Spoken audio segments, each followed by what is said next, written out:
it's a great day. It's a great day, as the advertisement goes. You know why it's a great day? Today is Vav Adar Rishon. What happened on Vav Adar Rishon? Anyone know? The Yahrtzeit of the Rashag. One Lubavitcher here. L'chaim, l'chaim. L'chaim. But I have to be what's the word? Intellectually honest. I forgot the terminology. I think that you made a clip. I made a clip. It went online last night. I sent it out on Friday, Motzei Shabbos. But that's fine, Moshe. At least I know you're listening to my clips. So I want to Farbrengen a little bit today about the Rashag because, you Chevra are my bread and butter. So you deserve to hear upfront box seats from the horse's mouth about the Rashag. So we'll continue learning tomorrow inside and Farbrengen a little bit now. So who was he? First of all, the Rashag is an acronym for Harav Reb Shmaryahu Gurari. Hey Reish Shin Gimel. And in English, we call him Rashag. We don't use the hey, Harashag. We say Rashag. And the name was coined really, he was known that way from when he married into the family of the previous Rebbe. The previous Rebbe had three daughters, Chana, Chayamushka, and Shendel, right? Chana was the oldest, married to Reb Shmaryahu Gurari. Chayamushka, Rebbe Chayamushka was married to our Rebbe. She was the middle daughter. And the youngest daughter was Shendel, and she married someone named Mendel Hornstein, who was a grandson of the Rebbe Marash. So they were relatives. And Nebuch, they perished in 1942 in Treblinka. They didn't make it out in time. So the Rashag was the oldest of the three son-in-laws of the previous Rebbe, Rabbi Yosef Yitzchak. He was born in 1897 in Ukraine, in the city called Kremenchuk. Kremenchuk was a very large Jewish city, a city where many Yidden lived, Chassidim, Litvische, all kinds, Chernobyl Chassidim, Slonim Chassidim, and there was a very heavy populace of Chabad Chassidim. And the reason for that is because the Rav that several of the Rabbonim of Kremenchuk for over 100 years were Lubavitcher Chassidim. The first was a Chassid of Tzemach Tzedek known as Rabbi Tumarkin. The Chabad family Chitrik from Chitrik's Tzfas seminary. So his great-grandfather was Rabbi Tumarkin, okay? And when he passed away, they were supposed to appoint, I believe, the one who made on Tanakh, the famous sefer that we all look at. Brings down very good Mesholim. The name slips my mind. I'm getting older. What's the name of this sefer? No one knows. It's a beautiful Pirush on Tanakh. Anyone? No. Anyway. You don't mean the Malbim, do you? Yes, I do mean the Malbim. Thank you. Okay. And you're older than me, and you remember. So the Malbim was supposed to be the Rav in that city after, I think, that Tamarkin passed away. There's a whole story I'm not going to go into, but basically on the road going to Kremenchuk to become the Rav, he passed away. And that has to do with a story that Tzemach Tzedek, with the Rebbe Marash. The bottom line is he never made it as the Rav there. Who became the Rav? They appointed a Yid named Reb Yitzchak Yoel Rafalovich. And this they used to call him Rafalovich, Reb Yoel Rafalovich. He was a gvir, a very wealthy man, but in addition to that, he was a Talmud Chacham, and he became the Rav. And he was the Rav there, I think, into the 1920s, I believe, in Kremenchuk, even after the city, had issues when the communists came in, although it was a haven in 1918, for example. I think Baruch Ber Leibowitz of the Kamenetz Yeshiva, the famous Kamenetz Yeshiva guys have now in Yerushalayim, the father figure is Baruch Ber. He was a Litvisher Goyin, a Gadol. And he moved his yeshiva there, and other Gedolim moved it. So it became a bastion for people who were looking for a safe haven. They went to Kremenchuk. this Reb Yitzchak Yoel Rafalovich, being that he was also a Lubavitcher Chassid, so between the previous Lubavitcher Rav and this Lubavitcher Rav, it really, again, they weren't the Lubavitchers who were, putting up signs, everyone become Lubavitch, but by nature, they were, they brought to the city Chabad in a very respectful way. Plus, there was a family, Gurari. The Guraris go back to the Gurarye, to the Maralbi Prague, Gurari. Some of them spelled with Gurary, Gourie, different ways of spelling it. It's all the same family. The Rashag was a son of three brothers. There were three brothers, Gurari, I think Mendel, Nosson, and Shmuel. The most famous Shmuel is brought in the circus of the previous Rebbe as the Gvir that supported the Rebbe Marash and the Rebbe Rashab. Whenever there was a lack of money, he bankrolled them. They were very wealthy. They owned tobacco companies and soap companies and cigarette and all kinds of. They were very big businessmen. So much so that they had an arrangement with the government that whoever will work for them and was enlisted to go into the army, which was called Priziv, will get an exemption. So what did some of the Bocharim in Toimchei Tamimim do, and the Lubavitch Yeshiva do, when they were called up to enlist in the army? They went to Kremenchuk, and they became an official worker of the Guraris in Kremenchuk, and that's how they got out of serving in the army. Now, don't think that the Guraris let them get off scot-free. The Guraris demanded certain things from them, like teaching their children, and then doing other things. So, but by and large, they were such a prominent family that they really owned Kremenchuk. I mean, they were the Gvirim of Kremenchuk. There were others, but they were the king. The king. Anyway. So, the Rashab, yes, Yonason, yes.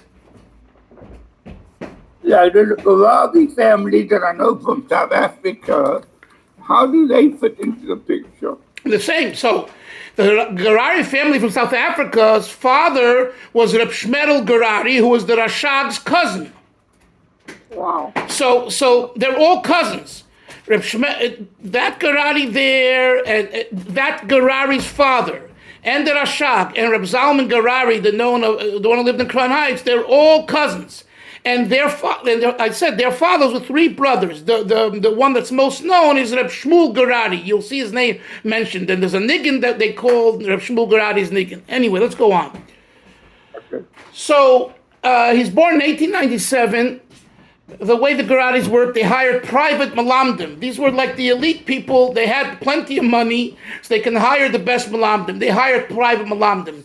The malamed Moshe that they hired for the children was a yid by the name of Rabbi Yisrael Levine, and he came from Neville.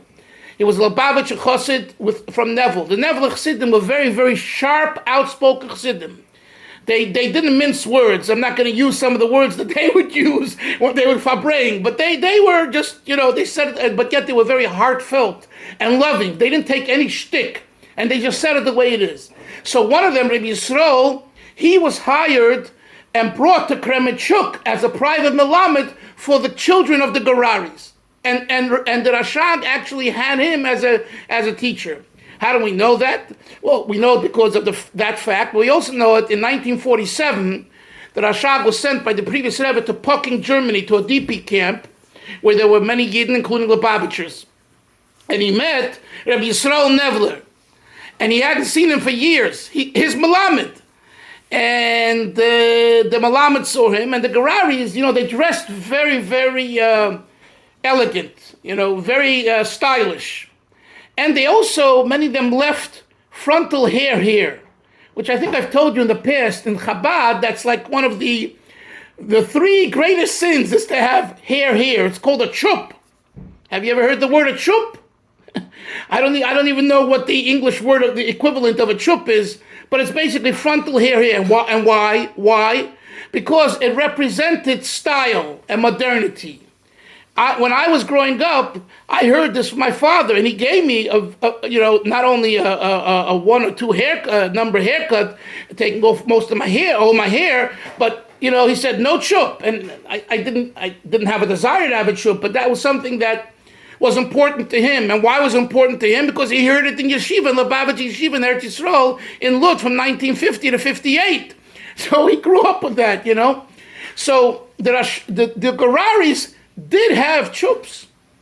And this was very strange. Here they are, these committed Lubavitch Chassidim, so tight with the Rebbeim, and yet they have a little frontal hair.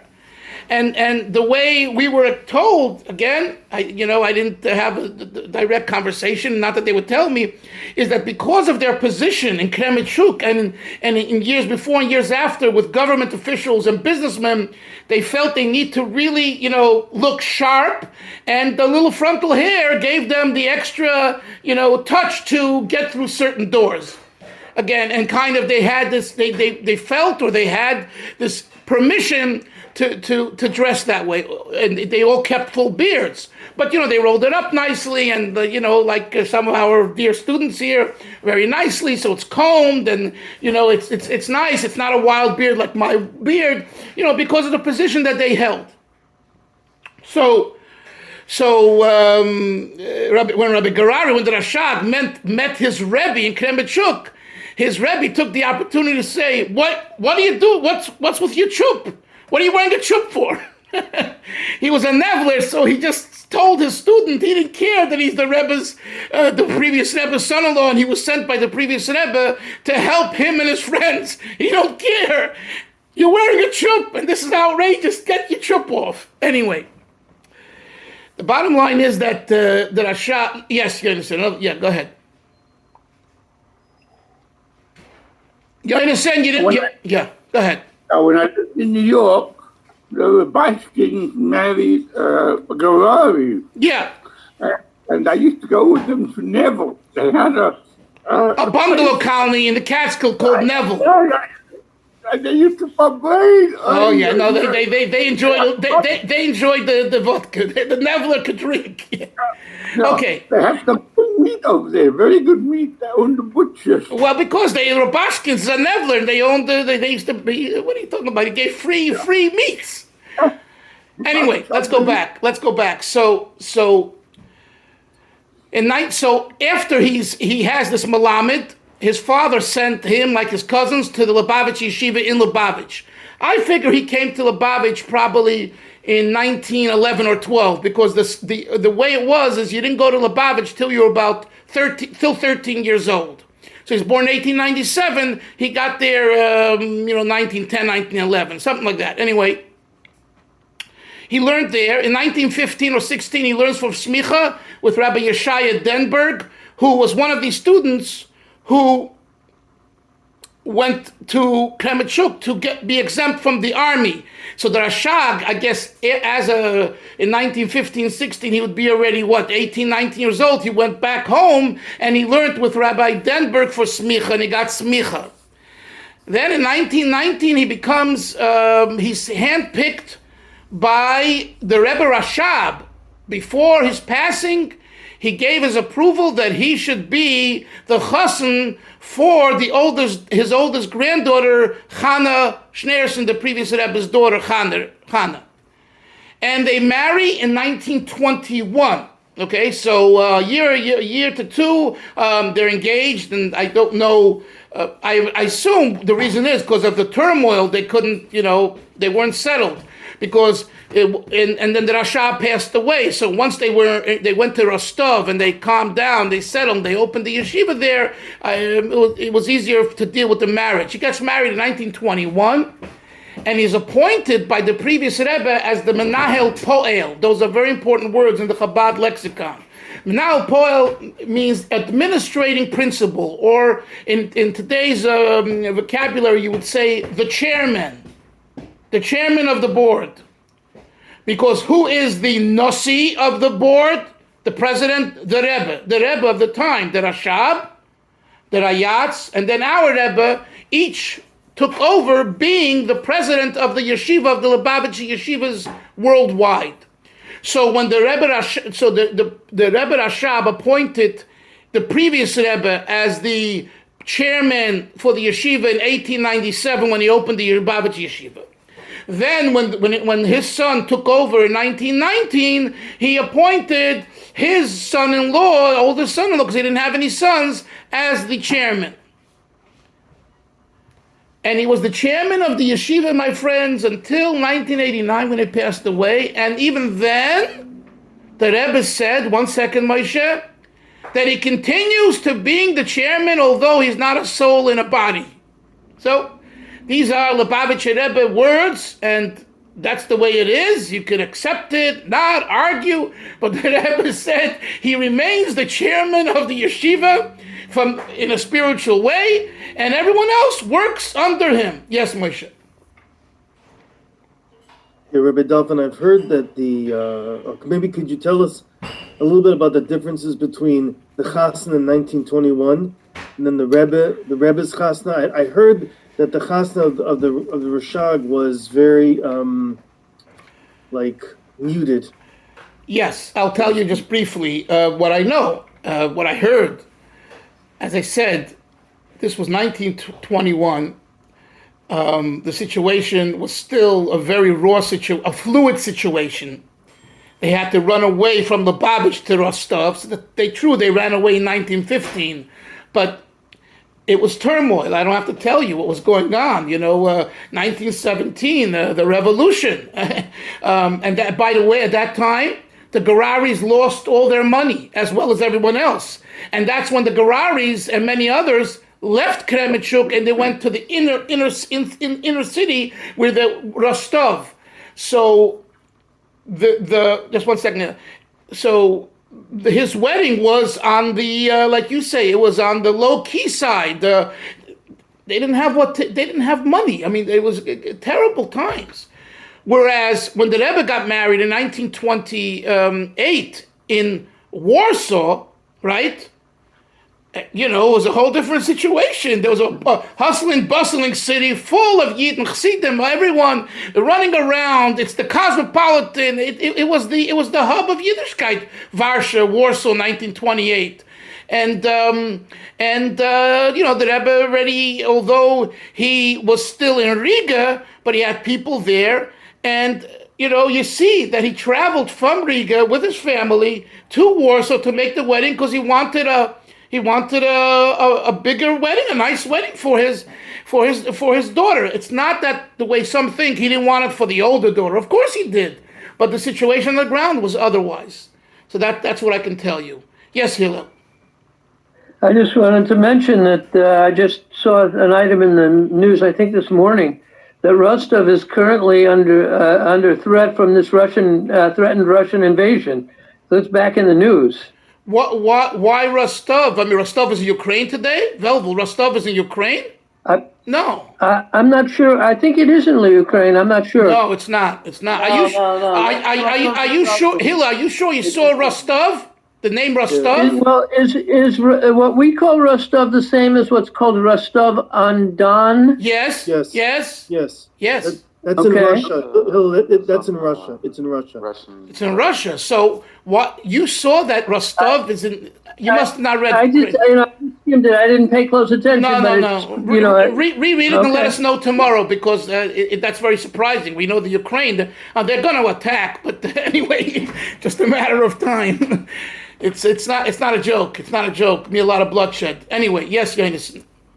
I remember when I was in the Bocha in Morristown, and I came from South Africa, and I had to renew my student visa, and I had to go into the office to be with the Rashag. And I remember walking into the office, and everything was so prim and proper. And I was nervous. I really was. I felt like I was in the opinion of the Prime Minister. 1 second. Yonis said this was his office in 770 or office on Ocean Parkway? Ocean Parkway. I was in that same office. In fact, I sat and ran the alumni of the yeshiva for almost for a half, 3/4 of a year from that office. Wow. So I know what you're talking about. Yeah, it was spacious. Yeah. A lot of things happened in that office, but that's for another conversation. Let's continue. So he marries in 1921. He's appointed the chairman of the yeshiva. and he works very hard to develop the Lubavitch yeshivas in the underground, because as I've said many times, that the previous Rebbe led an entire underground with his Hasidim and his soldiers, meaning the fighters, and the Rashag was an integral part of that, because they needed to raise funds, they needed to have communication, they needed to be in touch with Reb Chaim Moshe Grozdinsky of Vilna, whom and him and the Chofetz Chaim were in charge of the Vada Yeshivas, allocating money, and many things, and he was an integral part of that. So he works in that till 1934. And by now, the previous Rebbe is living in Poland, in Warsaw. He came to Warsaw, I believe, in 33. So in 34, he's there. And the Rashag I don't know why exactly, but he goes to Eretz Yisrael, I think, for a year, and he buys property. And several years ago, the lawyer in Eretz Yisrael, Mordechai Tzivin, if that name rings a bell to you, he found the documents, the deed to the property that the Rashag bought in 1934-35. It's a no man's land, and therefore it's worthless as it stands today. But it did say Rabbi Garari bought property. He also tried going into the business with his cousins, the Gararis, who lived in Tel Aviv. They were in the business of bringing packages back and forth from Russia to Eretz Yisrael and vice versa. And there was a business that also involved the black market, etc., etc. For whatever reason, he had this 1 year hiatus where he did this. And then he returned to Poland, to Otvatsk, where the previous Rebbe already moved to in 1935, because the yeshiva moved there. And he was there working for the previous Rebbe and the yeshiva until 39, when the war broke out. They're all saved. They come to America in 1940. And that's him, his wife, and his son. His son, of course, is called Barry Garari, or Bera Garari, or Berke Garari, or Sholem Ber Garari. He's named after the father of Sholem Ber, the Rebbe Rashab.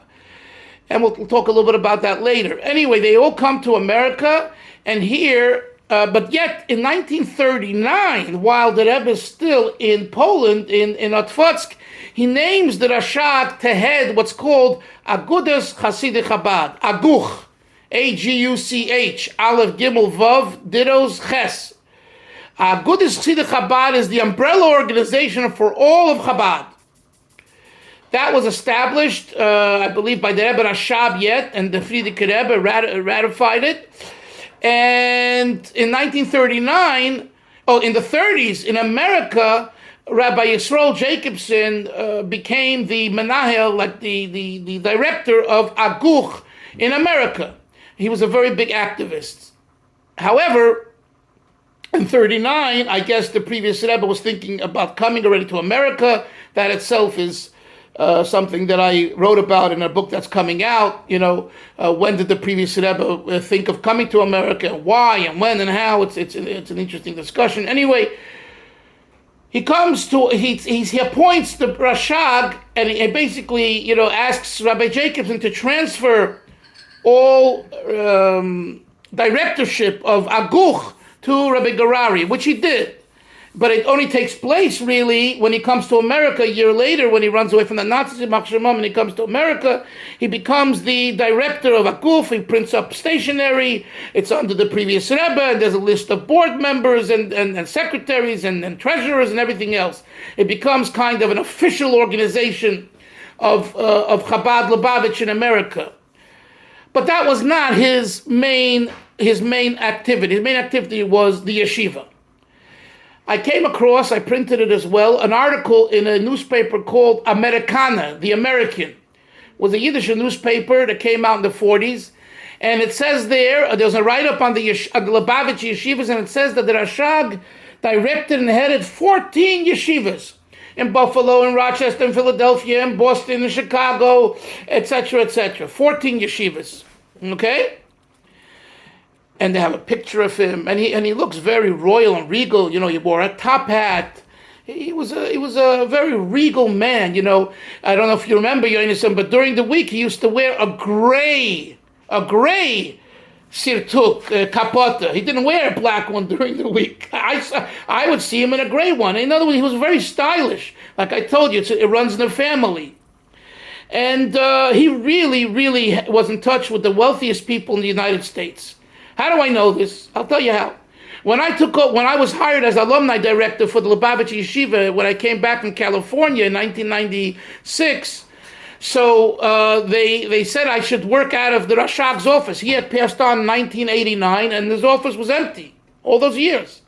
I take that back. There were several people who worked kind of as a replacement, but it didn't work out, and they didn't have anyone in the office. They said I should sit in the office. Some people weren't so happy, but I said, look, I need to do my work. You want me to succeed. On his desk, and you'll see this in an upcoming book, he had a Rolodex that was this large. It was huge, not a small little Rolodex that we used to have. And I flipped through that Rolodex, and I'm telling you, I saw names of people from all over the world, from Brazil to Texas, all over. Names that I didn't recognize. Most of them were already dead. One second. And I saw clearly, I went through that Rolodex. He was in touch with people world over who were his supporters and who he could call up and say, like I think I told you once, hello? He would say nothing. He would say, Gorari. Yes, Rabbi Gorari, how can I help you? $10,000 in Yiddish. In English, $10,000. He hung up the phone. And the next day the check came. He was a master, and he was, he came with royalty. He came with the previous Rebbe, with Lubavitch. So he didn't have to mince words. I'm not saying he did this to everyone, but he already had built up a relationship. Yes, Moshe, what did you want to say? I was just curious, where was his office in 770? No. He had an office upstairs. He lived on the third floor of 770, okay? The third floor, which we didn't go to because it's locked, it was his apartment. Today it's the library. They made a bridge to the library. His office, his apartment became today part of the library. But all the years that he lived there, it was his apartment, and he had an office there for the yeshiva as well. The second floor, which we also didn't go to, is where the previous Rebbe lived, and where there were Farbrengens, and we had Yechidus room. And downstairs, where we did go to, that was where the Rebbe had his room in the Beis HaMedrash, the Zal, the small Zal. But the Rashag had established such relationship with people all over that, frankly, like Yonason said, he was like, he felt scared. People were scared from him. He was no monkey, he could smile, but then he gets right to you, and he didn't, and he came with that prestige and that power, that he was a very powerful man. So when 1943, I'm not sure if he was in the March on Washington, but I think he was. He was a statesman. He was with Rabbi Lezer Silver, Baron Cutler, and, Chassidim, Litvish, Orthodox, and they needed him. They needed him because he had one up. He had the connections with many of these people's parents in Russia because he was involved in communal activity work already for years like I told you, from 1919. So when it came over to America, they knew his name. And I'm printing in one of my next books a certificate that he handed out in Chicago in the 40s when he went to do fundraising, and it's beautiful, and it looks like he's the king. Yes, it says the previous Rebbe's name, but what's emphasized is Rebbe Garari, and he gave out these certificates when you gave him donations. So he was a master. He was a master. So so that's what he does during the 40s. Then begins a very, very serious and sad part of his life and Chabad's life. And we'll make it briefly because it's really going to be in my book on the Rashag and the Rebbe, a little more about it. And basically, his family chooses they say, look, the previous Rebbe passed away in January 1950. We have two son-in-laws, and we have a Rebbetzin, the Chamadina, his wife. They're all left. So she says, you know what, in order to keep the peace, I'm going to be kind of in place of my husband. And my two son-in-laws will manage the organization. My older son-in-law will manage the yeshivas, and the younger one will manage the Kahos and Machne Yisrael and Merkez, the three organizations. Well, the Hasidim, most Hasidim were very unhappy with this. They said, we need a Rebbe, a living Rebbe, and we have one, and that's the younger son-in-law. They said, what? And the Rebbe was a very, very quiet, unassuming person and really an introvert. So the older Chassidim, and many didn't really know him. The Rashag, like I told you, was known. The problem is that what they knew of him was not what they saw as a Rebbe. A statesman, yes. A politician, yes. A tremendous fundraiser, yes. An administrator, yes. A chassid, yes. But a Rebbe? No. And from 1941 to 1950, they observe this younger son-in-law who they see amazing things in him. That he's a genius of Torah. He can put the Rashag in his little pocket and many others in his little... the man knows not just Hasidus, which the Rashag knew very well. They say he knew 300 Maimorim Baal Peh, by heart. But he knows all of Torah. And he's so modest and so humble. And he works for a living. He doesn't make his work off the institutions. He goes every day to the Brooklyn Navy Yard. And he's a draftsman, having a certificate in engineering. Wow. So, and then in 1950, after the previous Rebbe passed away, when they say, we want you to be Rebbe, he says, if you don't stop bothering me, I'm running away to the other side of the world. And when they said a week to two before Yud Shvat, when he said the first Maimer, that was the official acceptance of that he accepted the leadership of Lubavitch, 2 weeks before, they put an ad in one of the Yiddish newspapers. And the Gerari family was very upset. And they told the Rebbe, how dare you do? He says, I didn't do anything. I told them not to do these things. They don't listen.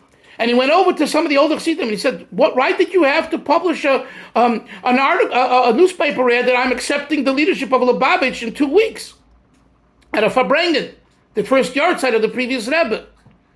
So they said, he says to them, I want you to put an ad in that you deny it.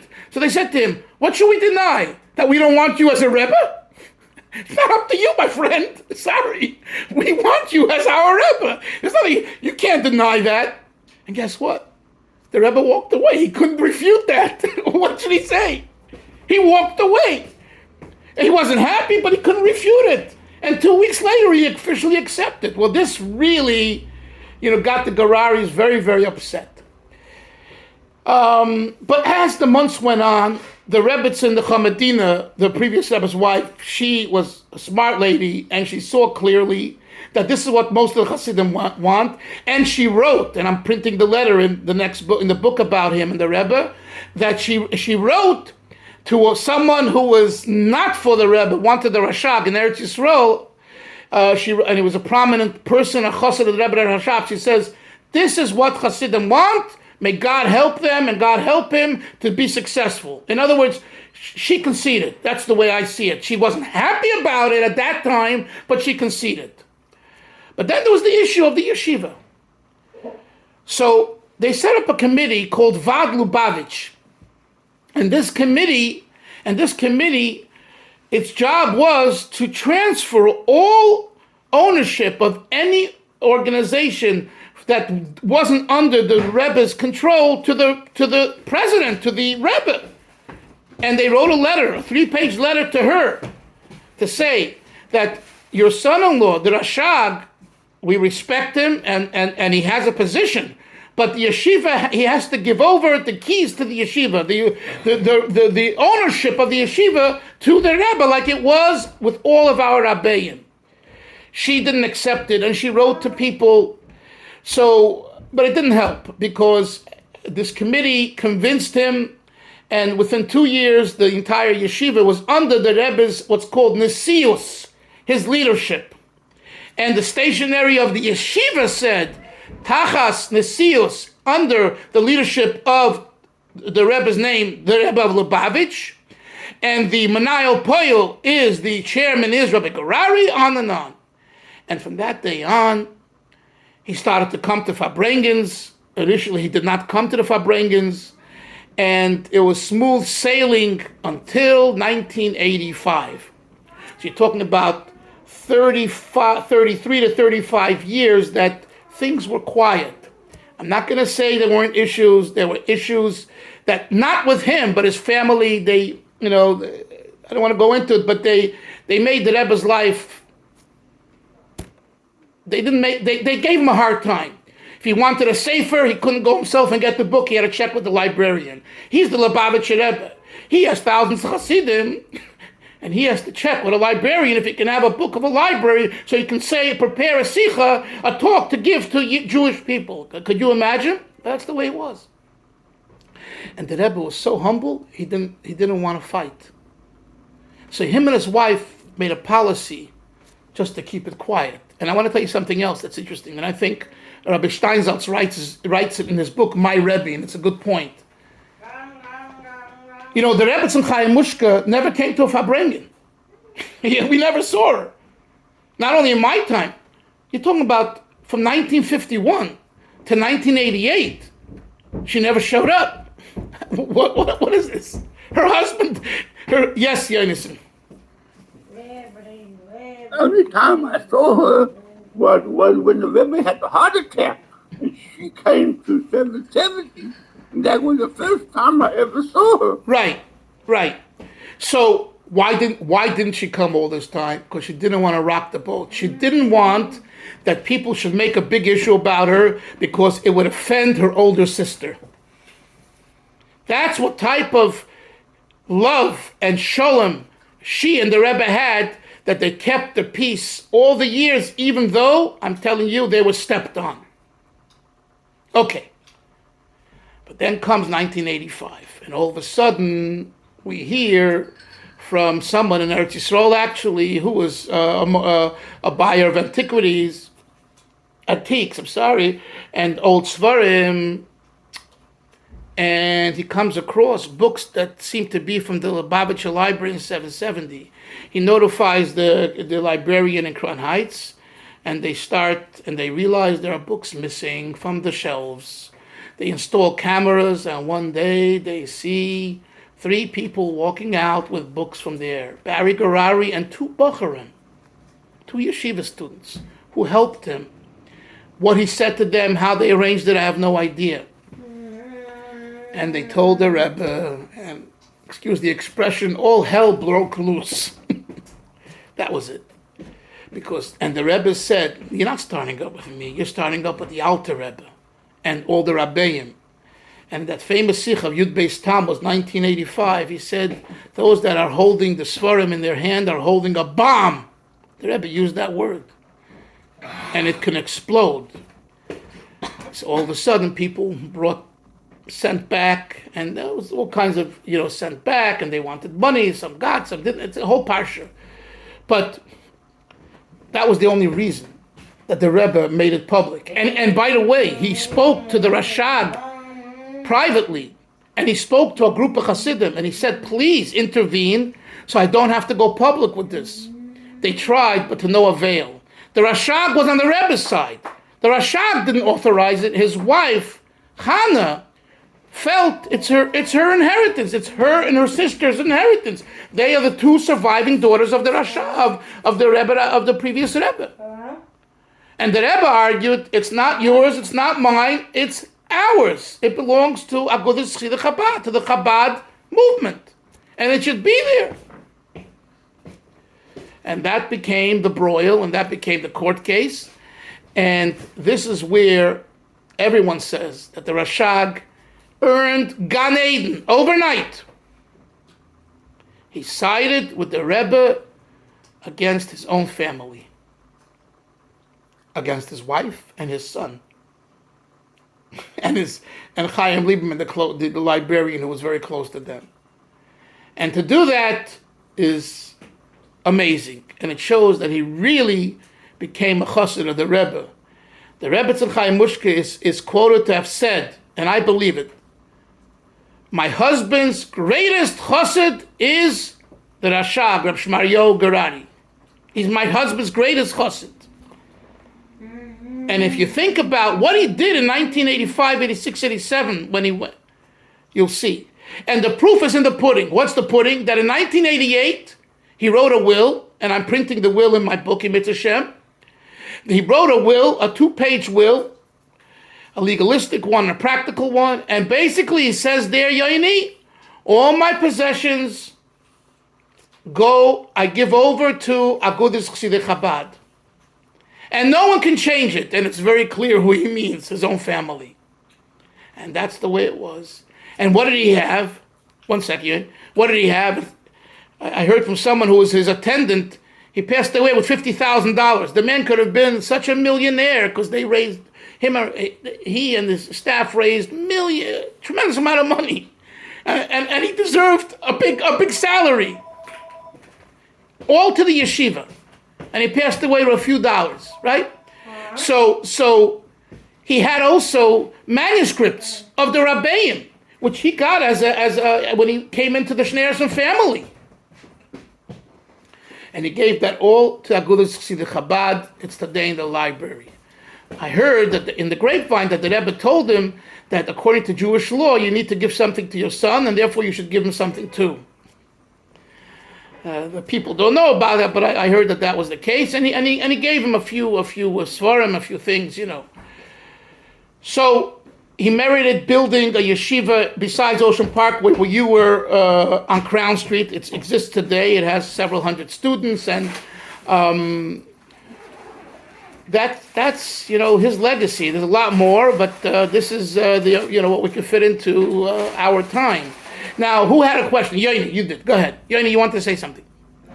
Yeah, so my question is, I don't understand one thing. Why did they use the same, the Roshei Tevot, the Rashab of the Rebbe Rashab, and Gurar Rashab? Isn't that like, I don't know, I don't think that's so cool. No.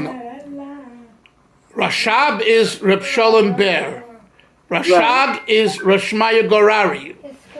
No. It sounds the same, Rebbe. It sounds very similar. It's very hard to hear the difference. One is with a Beis, Rashab, and one is with a Gimel, Rashag. I mean, by the way, Yoni, the Rebbe Rashab, we say the Rebbe Rashab. I mean, yes, sometimes you call him Rashab, but yes, if you're asking whether the title Rashag is of a prestige, honorable title, the answer is yes, because of everything I said. He was a prestigious person. He was a son-in-law of the previous Rebbe. He was a brother-in-law to the Rebbe. He deserves a title.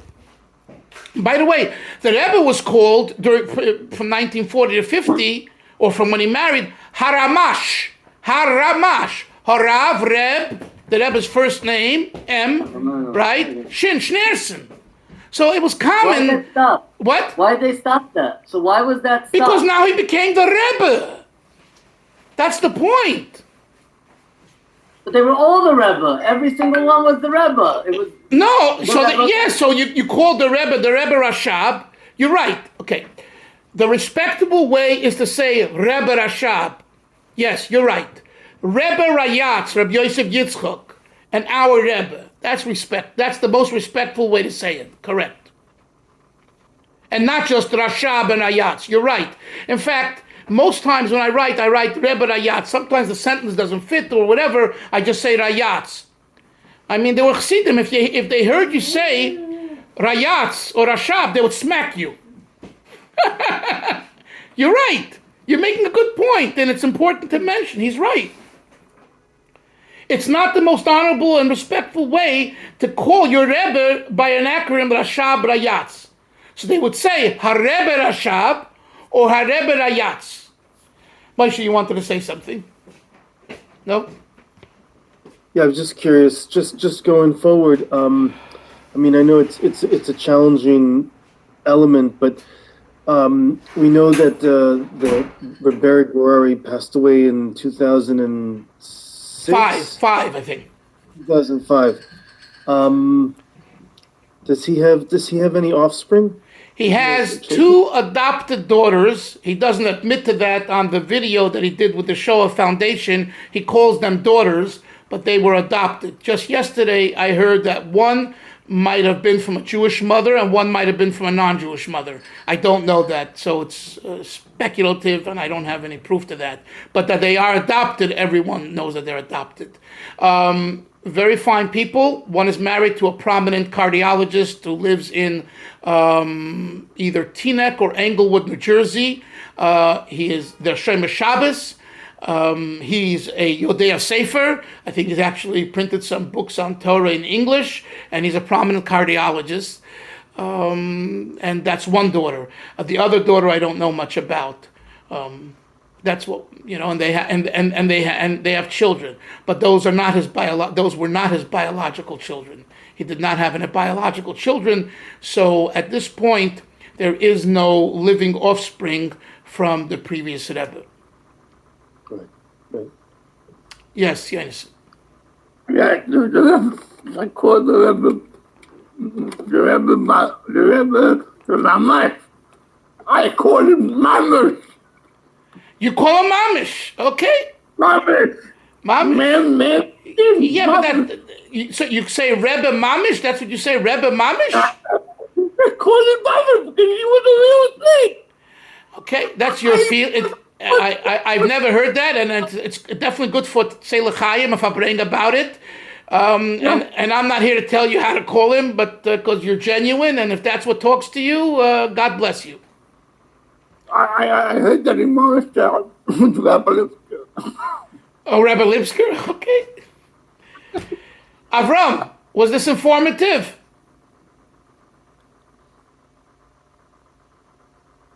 Absolutely. Thank you. Okay, I just, you're quiet, you're really a student. You listen and listens, which is well. Velvel, what sagst du, Velvel? Velvel, say something. I want to hear your wonderful voice. Thank you very much. It was very nice and it was very interesting. I heard once that Gorar is from Shalom HaKodesh. Is that correct? I heard that. I mean, the Rabbeim were for the maybe. I mean, the Shalom was the Shalom Levi. I think so. No, I'm not sure. Yes. Yeah. Yeah. So the Geraris weren't Leviim, but I don't know. I believe their meyuchas. The pedigree goes back to Gurarye, the Maral of Prague. Okay. Chevre, what else? Velvel, anything else?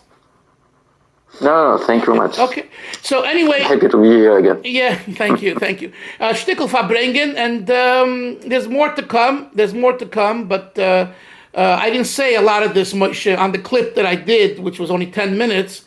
So this is going to go online now, and I think it'll have a great interest for people, because there's little known, and I must tell you that it's really a mitzvah to talk about the Rashag, even though he's not the Rebbe, because he got the bad. What's the expression? The bad raft. What is it called? They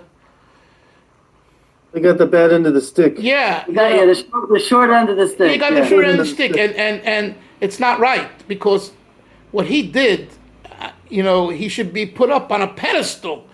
And that's it. So I feel that, especially on a Yahrtzeit, today's Yahrtzeit, the Shama Shav and Aliyah, and I didn't say, but all the Shluchim, forget about Shluchim, all the Lubavitchers learned in a Lubavitch yeshiva. Yonason learned in a Lubavitch yeshiva. Who's the father figure of the Lubavitch yeshiva in America? The Rashag. Not just America. He was in charge of yeshiva in Kfar Chabad. He was in charge of yeshiva in Canada. He was in charge of the yeshiva in Brazil. And the list goes on. And if you knew his policies, you didn't have money, you came free. I told you, I think, when I was the alumni director, so I was in touch with someone who gave a nice donation to yeshiva, and I asked him, where have you been? And he wasn't Orthodox, and why are you giving us this nice check? And he said, I used to get a yearly letter from Rabbi Gorario, maybe before every Yom Tov, I forget. And he wrote like this: many yeshivas are closing up. Many yeshivas are not letting kids in because of tuition. The Lubavitch Yeshiva, he says, doesn't do that.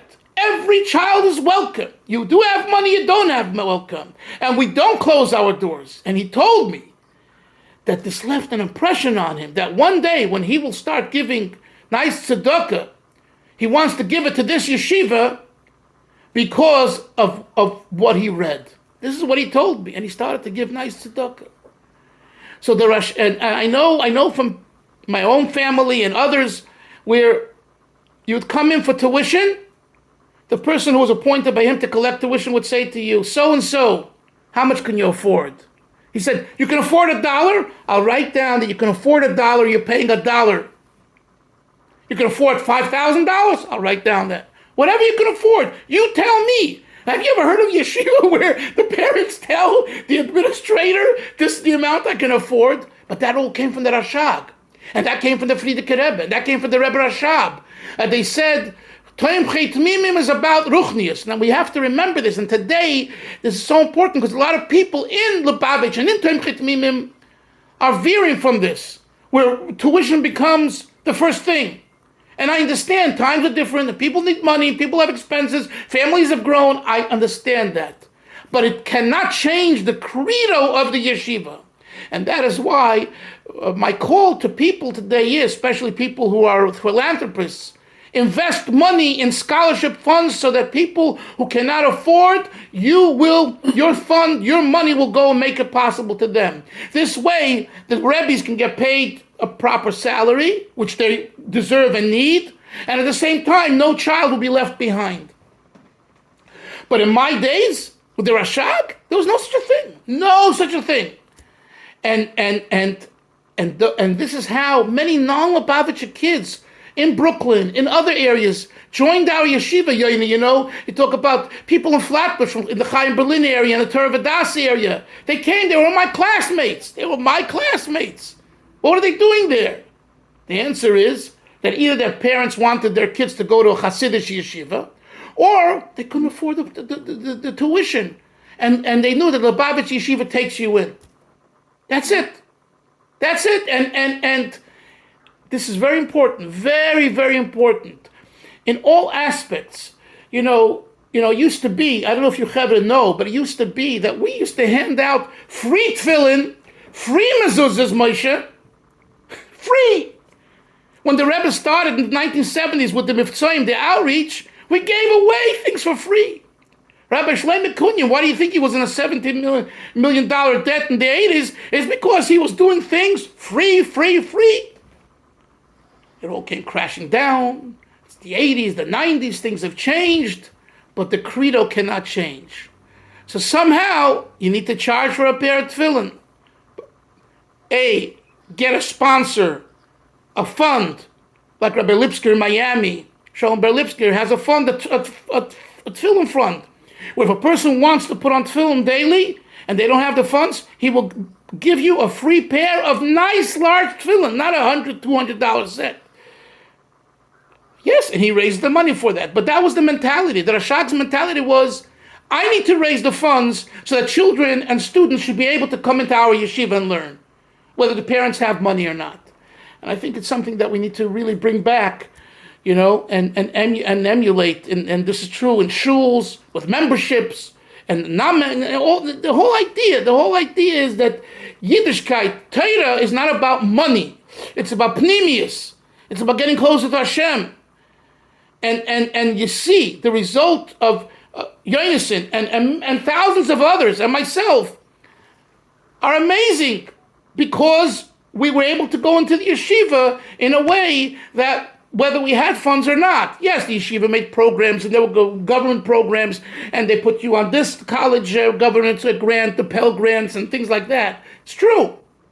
And we participated. But the nakuda, the essence there was that you need to accept everyone, because that is the credo of the Lubavitch Yeshiva Toim Chitmimim.